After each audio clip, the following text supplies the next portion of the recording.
Bienvenidos a su programa de Cabeza. Yo soy Andrés Roemer. Hoy vamos a hablar de qué pasa en este cerebro nuestro, este órgano tan complejo que probablemente podamos conocer el universo y algún día hasta llegar a entender lo que es la materia negra del mismo, pero entender lo que nos pasa en el cerebro. Y sobre todo en mentes que se vuelven monstruosas.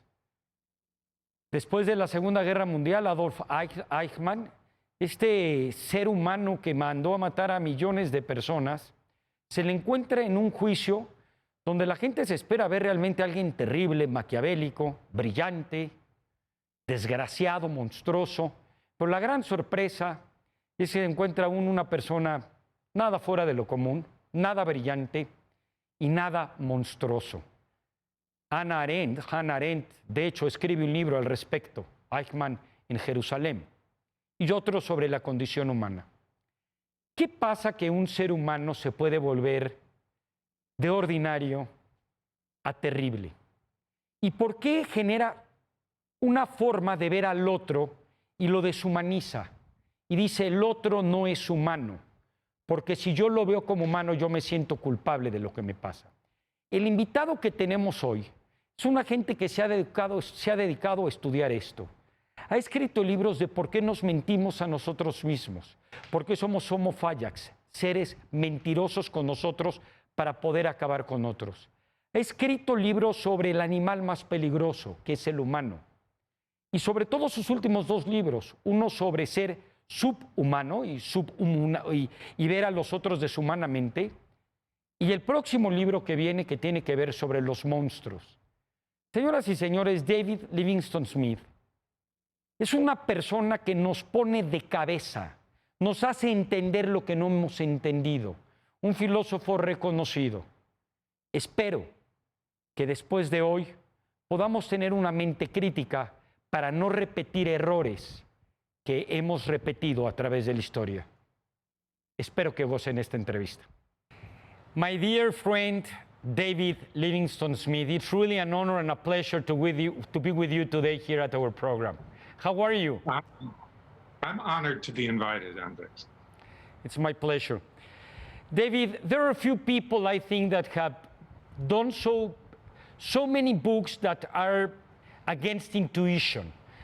We really appreciate what you have written about why we lie to ourselves and self-deception, about what makes a person a monster, your work about racism, about really understanding how people transform from ordinary people to people that are really terrible. So I would like to start, first of all, with the first question, and that we make here together a dialogue. Okay. Tell us about your last book. And before that, what are your credentials? You're a philosopher. Share it with everybody. I'm a philosopher, yes. Before I moved to philosophy, I was a psychotherapist. I changed careers. I studied at the University of London in the United Kingdom, and I'm a professor of philosophy now. But I'm a philosopher who likes to address matters that are important to human life, not just play hate games. If you agree, I would like to start talking about dehumanization and your last book. Okay. The first question will be, how come that a person that is an ordinary citizen becomes a monster? Or you think that it's not that it's an ordinary people, that people are born with some evil instincts? Or any person like Hannah Arendt mentioned in her book about Eichmann, anybody could become a monster. Could you elaborate a little bit about it? So let's start with the idea of a monster. There aren't any monsters. We like to sometimes talk about people who do terrible things as monsters, but that's a way of distancing them from us. That's a way of saying they're nothing like us. They're evil, monstrous beings. But we should be seeing ourselves in that mirror that they hold up. Because indeed, under the right circumstances, I think most of us are capable of terrible acts. And You know, propagandists and ideologues and political leaders of all sorts are often very skilled at transforming us, they're skilled at overcoming our resistances to performing terrible, terrible acts of cruelty and brutality against others. And that's really what I'm interested in. What's going on there? What makes us vulnerable to these sorts of inputs? It's because when I read your book about Why We Lie, I was very impressed about self-deception. That, of course, many times we have to tell lies to ourselves, like that we can tell lies to other people, because if we don't believe our own lies, we cannot sell ourselves with others. However, I find a correlation with your new book about the humanization, that in a way these people that are ordinary people, as you mentioned it, they lie to themselves. They also have a problem with their own brain problem, and they start thinking that the people that are different from them are subhumans. I would like to try to understand that I haven't found it in your work, how this happened, what's going on, because like that probably we could avoid it in the future. Okay, well, the story is, as you might imagine, fairly complicated. So I'm going to give you the brief version here. Human beings have, over the centuries, found ways of engineering themselves to perform acts of lethal aggression against other human beings. Now, when I say we found ways of engineering ourselves, that means we have to do things to get ourselves to perform these actions. And the reason we have to do that is because human beings are highly, highly, highly social animals. And every social animal has to have very powerful inhibitions against doing lethal harm to others, because a social way of life just cannot go on if we're at each other's throats. So we, being super social, have very powerful inhibitions. However, we also have these great big brains, and we know that it can be advantageous to do harm to other groups of people, to enslave them, to steal their resources, and so on. So over thousands of years, human beings develop various ways of disabling these inhibitions selectively to allow them to perform these sorts of acts. Now, dehumanization doesn't just spontaneously occur from the inside. A lot of people, particularly psychologists who write on dehumanization, talk about it that way, but that's not what happens. What happens is that people in positions of authority, be they politicians, religious leaders, scientists, whoever the culture puts in that position of the person who's supposed to know, they tell us, look, these others, they might look human on the outside, but they're counterfeit. They're counterfeit. If there could be like a way, like a formula that I have, that we could share, like based on your research of how these people could be, and I mean, why? Because sometimes we vote for authoritarian leaders, and sometimes we vote for these people that become Stalins or Hitlers or whatever. Sure. What could be like the formula of the context, that what could be like the soup that you have to have cooked, that it's perfect to emerge and to vote and to have these kind of problems, just to be aware of it? Yeah, well, the most important thing is vulnerability. So what these people do is they exploit our sense of vulnerability. Now, all human beings have a sense of vulnerability. That's part of the human condition. We all know we're going to die. We all know we're in danger of being treated unjustly by other human beings, and so on. The stage is set for authoritarian leaders when the circumstances in the society in which they exist enhance that vulnerability. Economic chaos, political chaos, unemployment, pandemics. There's a long history to this, the atrocities arising out of pandemic situations like we have now. The skillful authoritarian politician knows how to exacerbate our feelings of vulnerability by telling us that that things are bad, that others are exploiting us, that we've let the nation down, we've let the race down.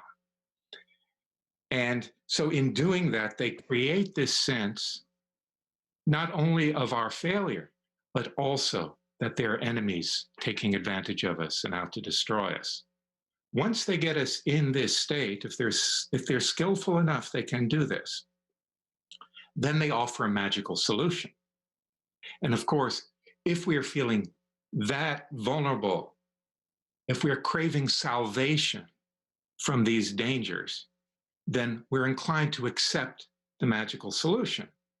And then the leader presents themselves as the strong man, the savior, the knight riding in on a white horse who's going to vanquish the enemies and make us all safe and put us in the privileged position that we think we deserve to be in. So that's very much how this sort of thing very often works.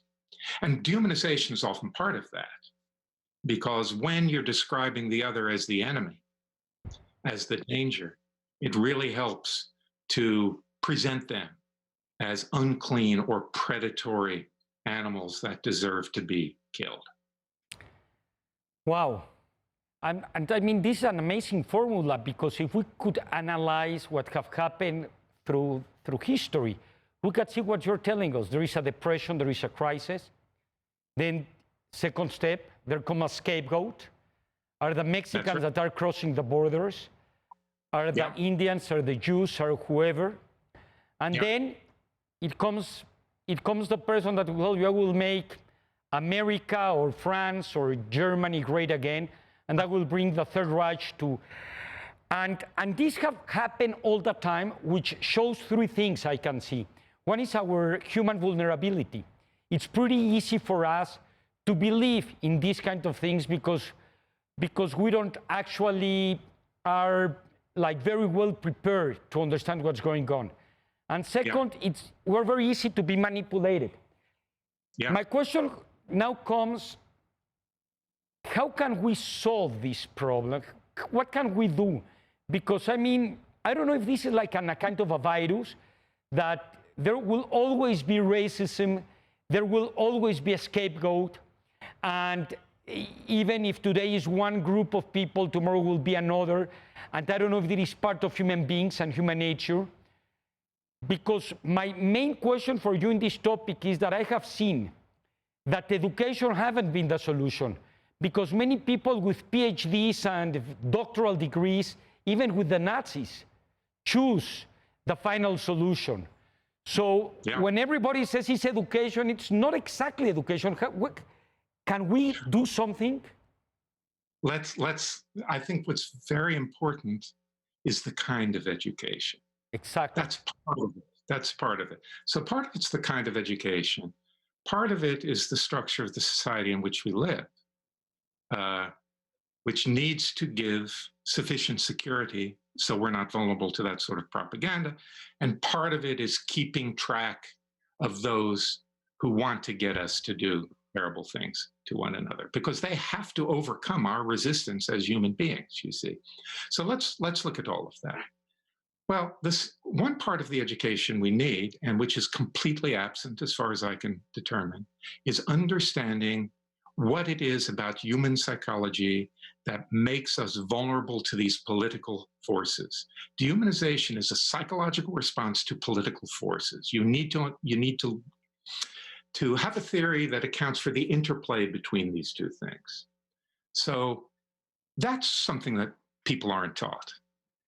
our tendency to look at nature in terms of a hierarchy of higher and lower, our tendency to essentialize, to think that they're fundamentally different kind of people. So that's important, because unless we can understand that, we can't monitor ourselves properly and remain vigilant.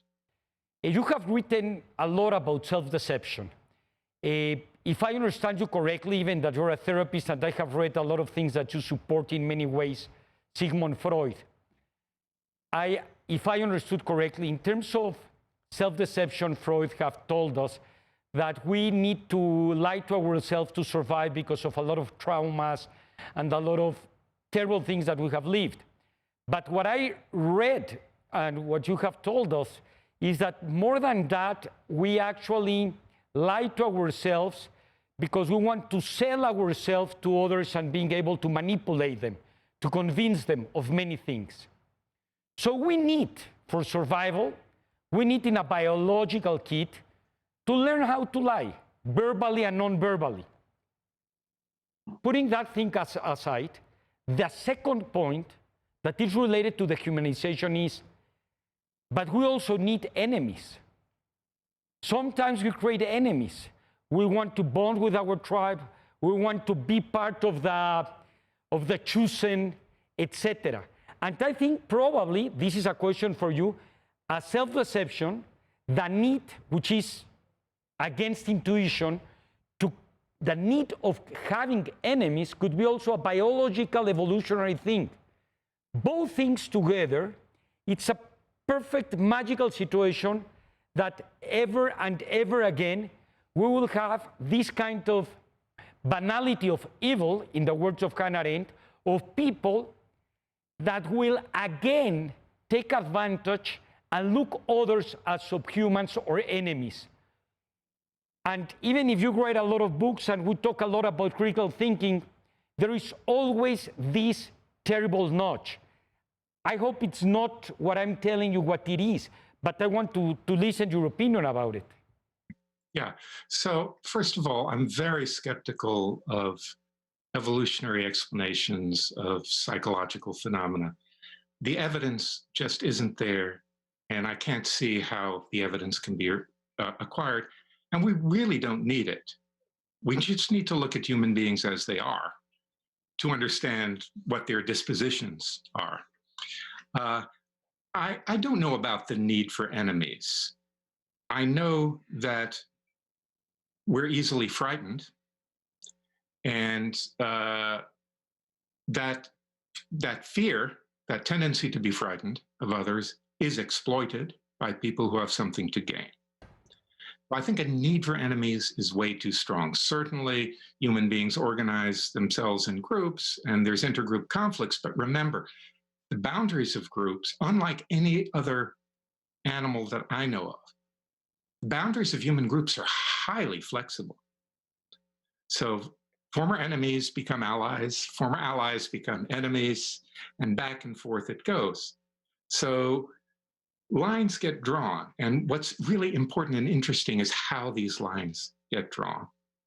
And I submit to you that more often than not, it's people in positions of power who have something to gain who draw these lines in particular ways. So,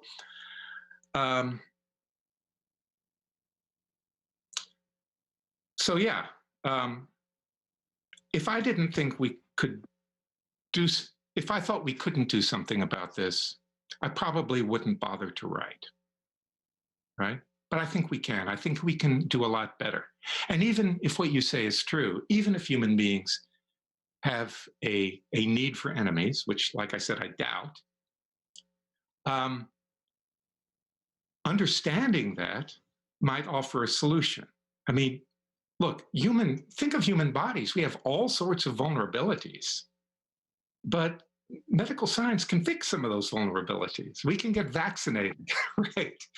So if we understand how these things work, then we're in a position to at least constrain them, if not eliminate them. And I think that's what we should be shooting for, just to do a little bit better. And we got to get on with it, because we're facing some very, very difficult challenges. the most important of which is global climate change. Global climate change is going to create huge refugee issues, huge, David, as well as the, yeah. I mean, I agree with you that even that probably some things are human nature, that doesn't mean that we have a lot of things from human nature that we could actually suppress or change once we have this critical thinking. Another interesting point that for me, and this is a kind of a program of this goes against logic, you know, and you have bring to the table, and that's why we choose to invite you, because you have so many brilliant ideas, but that people don't get it, is the difference between people that go to a war and cooperate together in an altruistic way to be actually destructive and monsters and destroy the others. So it's like a contra-intuition. And in that sense, I also want to ask you if men and women are different when they go to war in this strange world of violence and cooperation towards destruction. Yeah. So let's take the last thing you said, the last thing you asked me first. I don't know. That's my answer to that. I don't know. And I don't like to talk about things that I don't really have good evidence for. If men and women on average are different in a combat situation, of course, the next question to ask is why? And if you're approaching that in a scientific spirit, you don't jump to conclusions. You try and figure out what sort of evidence can be gathered and try to draw conclusions. So I'll remain,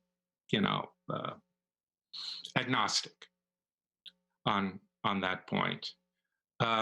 You're absolutely right that war, one of the most destructive things that human beings do, has a high level of altruism in that it requires intense cooperation and self-sacrifice on the part of combatants.